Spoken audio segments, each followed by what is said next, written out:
esperado, né, pronunciamento da governadora Raquel Lira sobre o concurso público da Polícia Civil para agente, para delegado e para escrivão, né? Eu achei poucas vagas aí, mas espero que ela coloque uma quantidade maior no cadastro de reserva e chame o cadastro de reserva, porque está sendo um grande impasse em Pernambuco aí. Um impasse esse, tanto no concurso da Polícia Penal de Pernambuco, quanto também que não chama, né, o cadastro de reserva, chamou poucas pessoas, como também não está chamando aí os professores. Inclusive eu estou esperando aí ser convocado pelo nosso governador, estou no cadastro de reserva do concurso público de professor e espero que agora, antes do final de agosto, eles lancem a edital da Polícia Civil de Pernambuco também aí e saia também junto aí Polícia Militar e Corpo de Bombeiros, belezinha? Então, eu quero trazer uma dica para você aqui, trazer algumas questões falando sobre direito constitucional para inaugurarmos esse nosso estudo voltado para a Polícia Civil de Pernambuco. Eu acho que eu vou gravar aí vou gravar raciocínio lógico, mas também tenho muita afinidade com direito constitucional e quero trazer para você direito constitucional, Polícia Civil de Pernambuco, algumas questões batendo alguns tópicos aqui ligeiramente para você. Eu sou o professor Gilson Rodrigues, para quem ainda não me conhece aqui no canal CIA Concursos, né? CIA Concurso aí, voltado para concurso de prefeitura, concurso de polícia. Eu já gravei 2 cursos, um cursinho, né, voltado para a Polícia Civil e para também ali Polícia Penal de Minas Gerais. Gravei 2 cursos, gravei Polícia Civil de São Paulo e gravei Polícia Penal de Minas Gerais aí. Nosso professor amigo Matheus Oliver, agora lembrei, né? Instituto Oliver. Direito Constitucional, eu quero falar com vocês rapidamente sobre os seguintes tópicos. Os seguintes tópicos na tela, eu vou falar com vocês são direitos rapidamente. Eu vou falar sobre os direitos e garantias fundamentais. Irei falar sobre os tópicos, os princípios, né? Rapidamente ali. Os remédios constitucionais.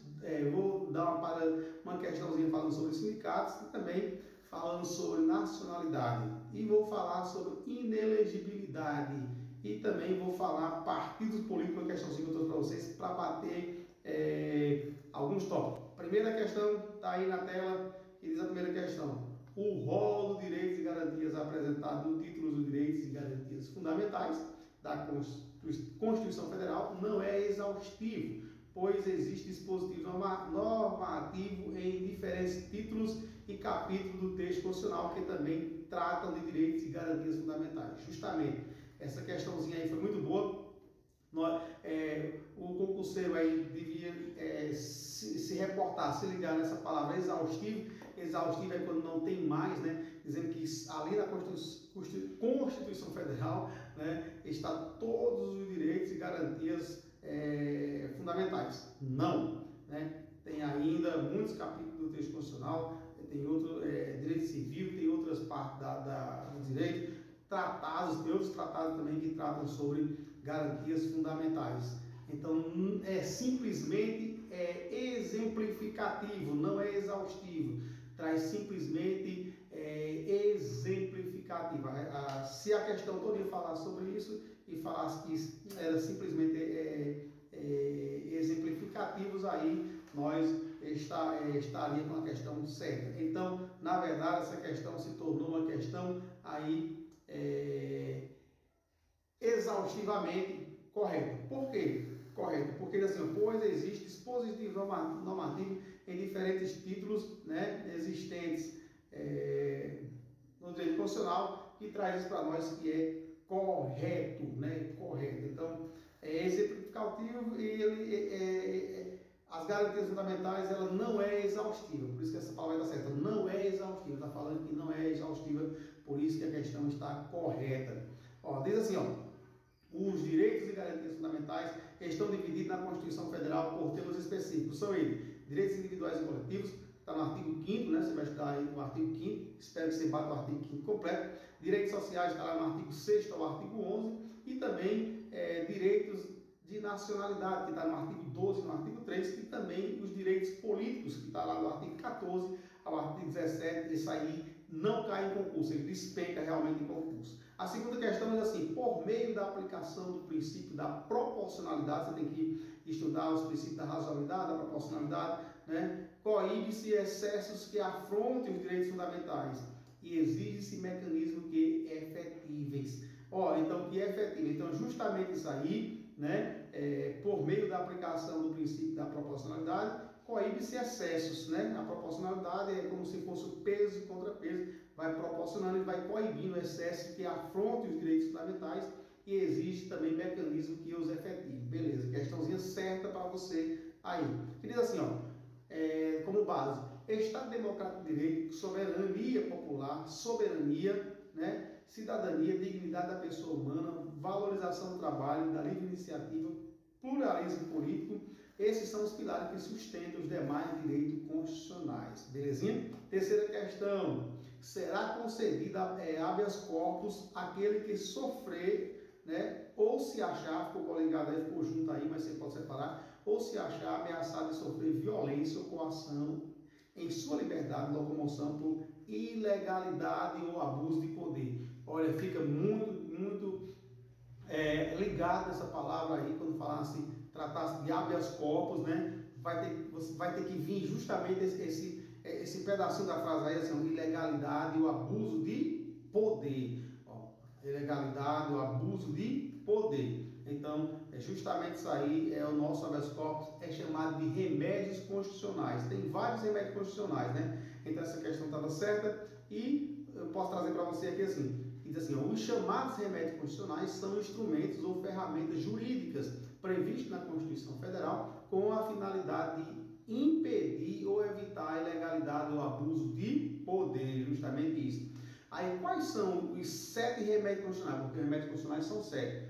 Aí, nós estamos vendo habeas corpus, habeas data, mandato de segurança, mandato de injunção, ação popular e ação civil pública. Tenha muito cuidado aí nessa palavra de ação civil pública. Quem é que pode impetrar ação civil pública? Eu não vou definir cada um, mas deixo para vocês aí já colocar no seu caderninho e destrinchar cada um, né? Habeas data são para aqueles onde você vai pedir para alguém está negando, né, a mudança de documento, a mudança de, como é que se diz, de dados pessoais. Então você vai entrar com habeas datas, né? E mandato de segurança é quando você tem o direito livre e certo de ser ameaçado, no caso do concurso público, o pessoal gosta muito. Mandato de injunção aí quando falta aí uma norma complementar. Ação popular, né? Qualquer pessoa do povo pode, né? Desde que esteja no direito político, né? E ação civil pública, partidos com representação, sindicato e assim sucessivamente.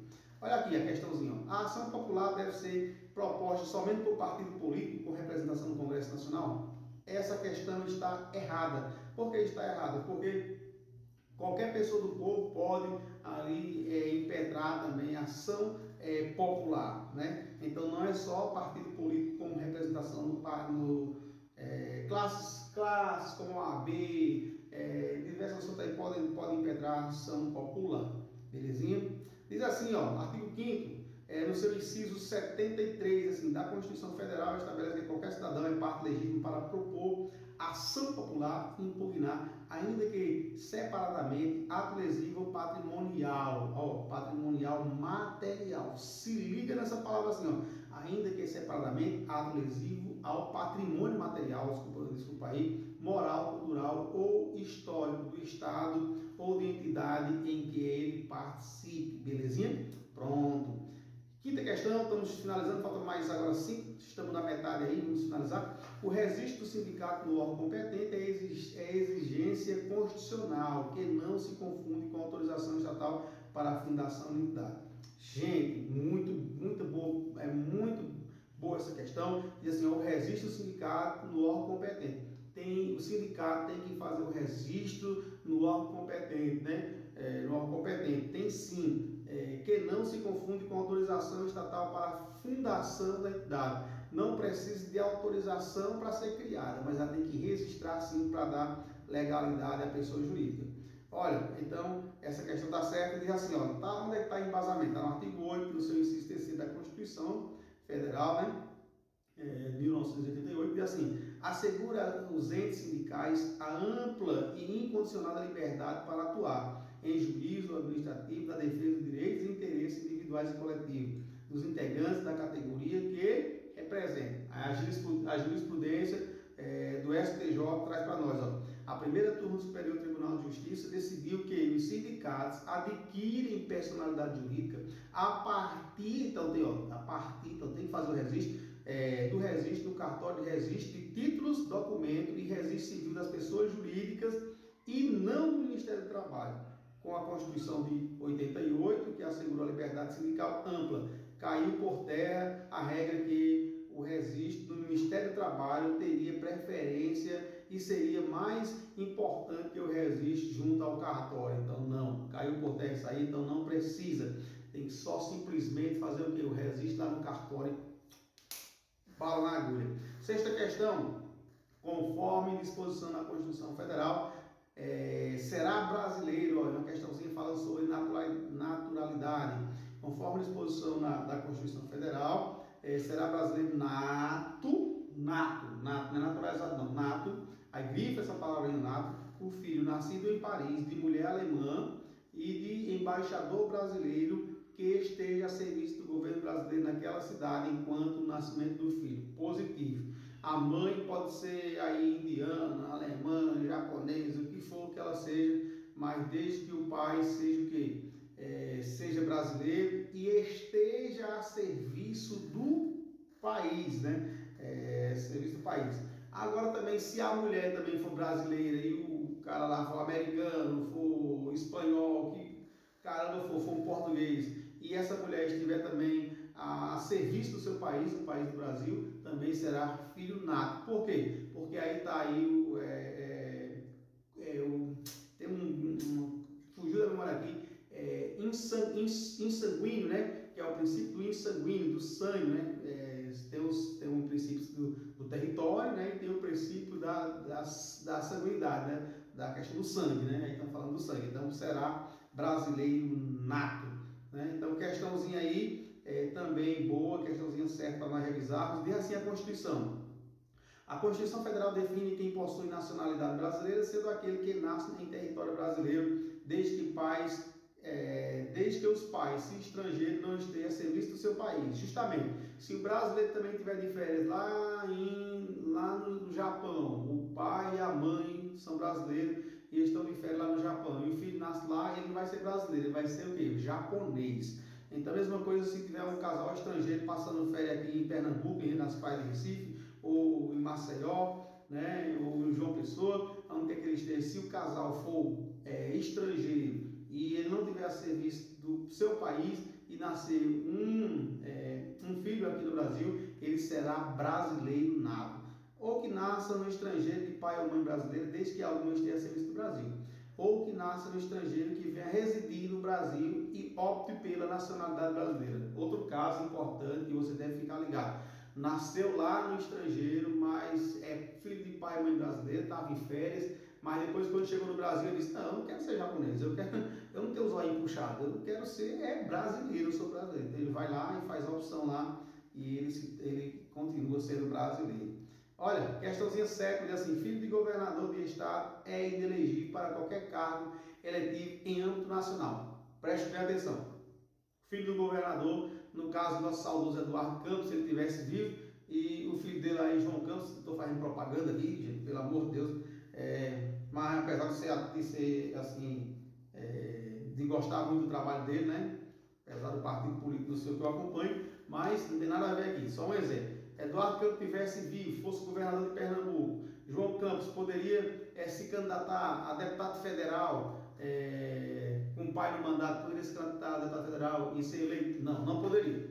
Não poderia nem se candidatar a prefeito. Não poderia. Se o pai fosse governador, ele não poderia sair candidato.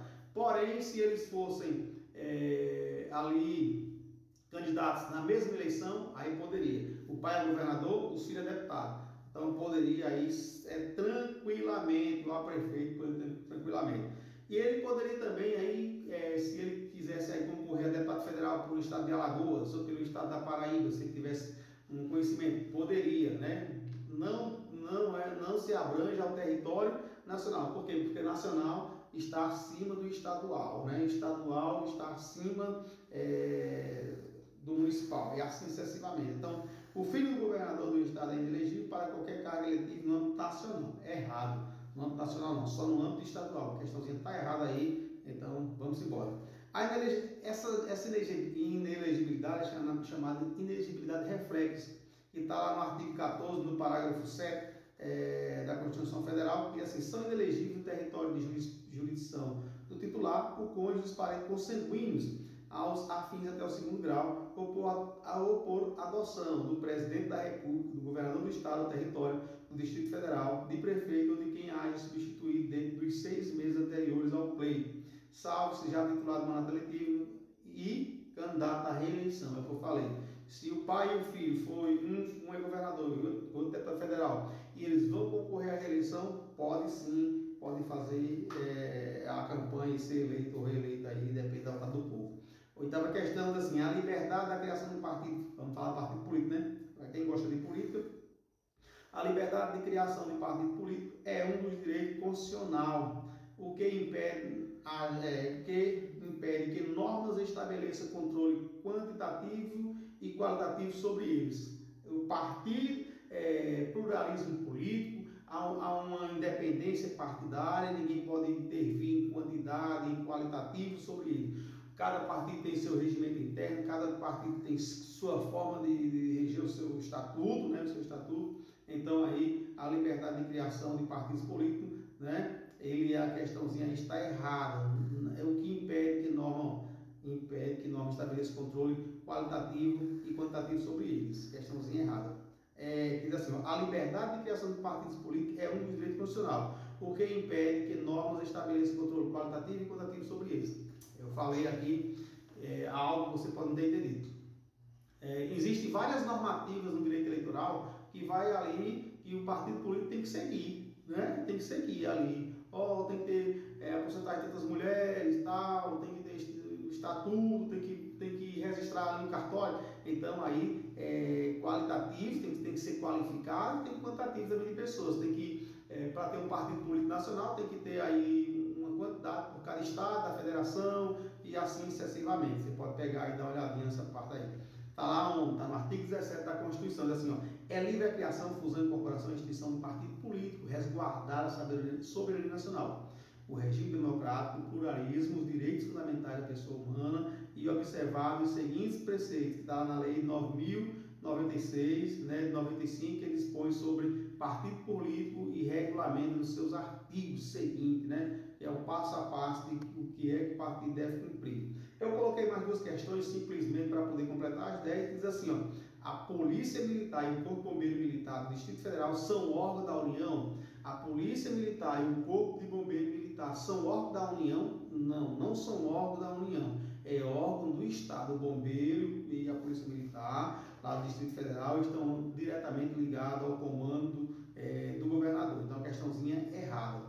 Última questão, eu modifiquei essa questão, que diz assim, o policiamento ostensivo das rodovias federais que cruzam o estado de Pernambuco não pode ser realizado pela Polícia Federal. Já vimos aqui que está tudo errado, né? Se é uma rodovia federal, só pode ser aí fiscalizada pela Polícia Federal. Jamais pode ser fiscalizada por Guarda Municipal ou por Polícia Militar, que é do estado. As rodovias federais devem ser aí fiscalizada pela nossa PRF, a qual eu mando um abraço especial a todos os concursados aí que estão lutando também para ser chamados no cadastro de reserva. Muitos já foram chamados, que pena que eu nem fiz isso no concurso, né? Estava muito pesado para mim e a questãozinha está errada, né? Que se vocês tenham gostado aí, né? Se vocês tenham gostado, espero que tenham gostado muito aí e possa estar acompanhando, continuar acompanhando o nosso canal e que você possa também deixar o seu like, se inscrever no canal, ativar o sininho e deixar o seu comentário com sugestão. Sei que o áudio é ruim porque aqui não é um estúdio preparado, é simplesmente um quarto e sai esse eco. Mas se você gostou mesmo assim, deixa o seu like, se inscreva no canal e ative o sininho das notificações e vamos lá para mais um concurso público aqui de Pernambuco.